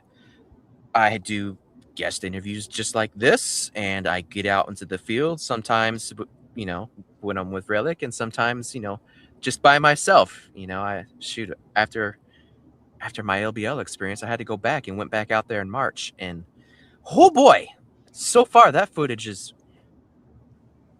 getting some of my government friends a little bit ill with me. So there's a little bit of a promise there. There's some weirdness there, but that's probably just the best way to find me. You can find me on the social medias. Look up Jim Powell or the Night's Watch. You'll find me. And anything else I need to add to that? Actually, yeah, if you don't care, I'm going to give you guys one little thing real quick before we leave. I'm so sorry. I'm sure your bladder's about to bust, Dano. Because mine was earlier. That's why I disappeared. But I'm wearing an adult diaper, so I'm good to go. Man, he's such a professional. Aspiring. Real quickly, though, I just want to say to everybody out there in the audience, it's just that, don't get so hung up on the adjectives that people use that, think differently from you. I want everybody out there to understand that we're all talking about the same thing. We just used a little bit of different words, but it's the same thing, and I'll point out that, even with Relic, each and every single one of us have a completely different perspective. And yet we all get along, we all cut up and have fun, and we go out there and make it happen. There's no reason for the community to get toxic over words and adjectives. Other than that, that's all I got to say. Love you guys. Tuki tuki. Peace. Nice. Jamie? So I am on Beyond the Ordinary. That's on YouTube, and The Morning Mix with Paul, also on YouTube. And I'm on Facebook and Instagram as Jamie Cairo. Okay. Now, when you said with Paul Paranormal, Mm-hmm. I'm going to be on a show. I think I did see that. That's exciting. I'm super Jones, and I'm super geeked about it. So yeah. So this is The Morning Mix. Natalie and Krista are on the night show. Okay. Cool. All right. Any socials other than the Facegram and the Instabook? No, that's it. Okay. Cool. And Greg? Oh yeah. Obviously, you can check out our YouTube, Relic Films Media, and check out in about a month and a half from now, we're going to be having our own TV app. It's going to be called Relic TV. It's going to have all of our films and a bunch of podcast streaming and a whole lot of exciting stuff on there. So it'll be a place where you'll be able to come and watch not only our films, but other people's films, and have some alternative TV options for you. So that's going to be really exciting for us. I think Jamie forgot to tell you about a new podcast that's coming out. I think it's titled Liminal Operators. I thought it was Kitchen Recipes by Jamie. Oh. Man, they are giving the rookie some. Wow. It's okay. This is what we do. Nice. And then Greg just cracks himself up. He's cracking himself Yeah, Jamie's got a new podcast coming out. So Jamie's going to have a call-in show. Yes. Call-in show. Call-in show. Nice. Yeah, it's not really a recipe show unless she wants to start a recipe show. Maybe later. But you can find me on Facebook, Greg Wilson. I'm easy to find. Awesome. And Melissa. Yes, obviously you can find all of us at Relic Films, and you can check a lot of us out on Beyond the Ordinary. We're all co-hosts. That's our talk show, and season 2 will be coming out soon. And also, I'm producing a new Beyond the Frame, so you get a kind of in-depth look of behind the scenes of what's happening on some of our documentaries. So there's some shorts out right now with Adam and Natalie talking about their experiences on the Vanish. So make sure you check those out. You can also follow me on Bigfoot Chick Adventures on Facebook, and then Siren BFC1 on Instagram, and all the other socials, TikTok, any of those, and also Bigfoot Chick Adventures on YouTube. Awesome. I'm going to definitely have to check out your website. And what's your website one more time, Greg? Relic Films Media. We are in the middle of revamping it because of the Relic TV that's coming out. So there's probably not going to be a whole lot there, and you may not even be able to get to it right now. But because of Relic TV and the app, we're going to try and consolidate everything. So we'll be looking for that real soon. Well, I feel that Adam just beat me up because I hadn't seen. He said I wasn't a man or something like that, or or lightweight. You're not a man if you haven't watched a man. You're Bigfoot lightweight. Because I haven't watched all this stuff. I mean, even though I've had 2 encounters, I've had 2 sightings. I've had a total of 6 encounters, and one has actually shattered my way I look of going in the woods. But I guess I'm a lightweight. I met Jamie. Oh wow! So, so you guys, that's it. If you guys want to wait on the green room, or if you want to bounce out, that's fine. I just want to say again, thank you so much. I'll be in touch. We have our little group chat going, and you guys, I'll throw some dates out there. You guys can throw some dates out to me. I'll give you guys some times on when I usually start interviews. And again, I appreciate you guys. Thank you so much. Thank you. Thanks, Dano. Thanks for having us. It was a lot of fun. All right, guys. Well, folks, that is Relic Films. You guys, I'm going to tell you right now, I am so just over the moon, flipping happy to have, this group of people on. It was a pleasure having Natalie on and Jim on and Greg on at first. Now I get to meet Melissa and Adam and Jamie. And, they really brought that whole LBL encounter back in November. I got 2 parts of it. And now I've got the other 3 parts that from the 5 people that were there, that were in the show tonight. You guys, I can't thank you guys enough for coming on and spending 2 hours with me and Relic Films. If you guys have had an encounter and you'd like to come on the show, you guys know how to get a hold of me. The Cryptid Podcast 72@gmail.com. That's the Cryptid Podcast 72@gmail.com. And if you guys enjoyed this show tonight, please consider subscribing to the channel. I've got a goal set for the channel, and it's within reach. We're almost there, guys. But before I do this, I just want to say a real quick prayer. Dear Heavenly Father, thank you so much for allowing everybody to join us tonight, both with Relic Films and everybody who jumped in and out of the chat. Lord, truly, I am blessed through all the things that you provide for me every single day, regardless how big or how small. Lord, bless every single person that jumps in and out of the chat, and my guests tonight. Bless their families. Be with them as they travel throughout wherever they go, and allow them to get home safely. Lord, thank you for all of the obstacles you placed before us. Without you, we know that there'd be a lot of hard times with this, but with you, you make things so much easier for us. Thank you for my wife, my children, my grandchildren, my family, my friends. Thank you for these amazing guests and all these amazing viewers. In your name I pray, Heavenly Father. Amen. You guys, stay prayed up, and remember, a legend begins with the sighting. I'll see you on the next show, guys. And just like that, the night begins to close in. The fire burns a little lower. The woods grow quiet again.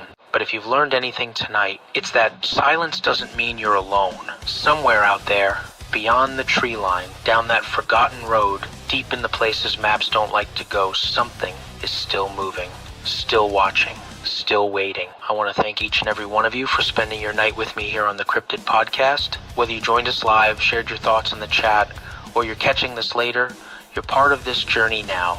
And remember, these stories don't belong to fear. They belong to the witnesses, to the hunters who stopped hunting, to the hikers who never went back, to the people who looked into the dark and realized the dark looked back. If you've had an encounter with Bigfoot, Dogman, or something you can't explain, your story matters. And one day, it may be told right here on the Cryptid Podcast. Until next time, Keep your eyes on the tree line, trust your instincts, and never ignore that feeling that tells you you're not alone. I'm Dano, and this is the Cryptid Podcast. Good night, everyone.